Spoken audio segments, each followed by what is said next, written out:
myself in New York City with Carolyn and asked her if she wanted to see the musical Miss Saigon. She hesitated and said it is based on a Puccini opera, Madame Butterfly, which always made her sad. I sort of laughed this off and convinced her to go anyway. As expected, Miss Saigon is a tragedy about a doomed romance between a Saigon woman, Kim, and her Marine lover who is about to be shipped back to America. After he leaves, Kim gives birth to their baby. 3 years later, the dramatic conclusion happens when the Marine returns to Vietnam with his new American wife, promising to help support Kim's baby. However, Kim decides it would be best for her young son to return to America with his father, so she kills herself to ensure that this happens.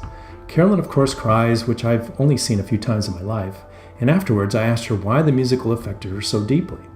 She said she was a young wife of Stormy, a Navy pilot. She figured out that flying submarine chase planes over the Pacific Ocean was very dangerous.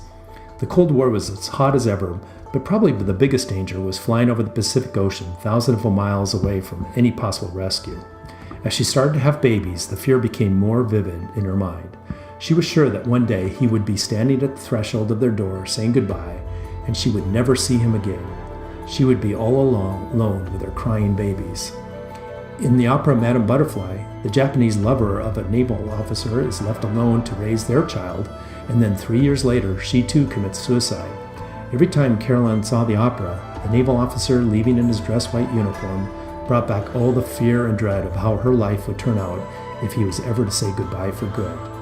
We hear that spouses of our military, police, and firemen make real sacrifices, but if you could see Carolyn cry decades after Stormy was no longer risking his life in the Navy, you would understand the fear that Carolyn suffered.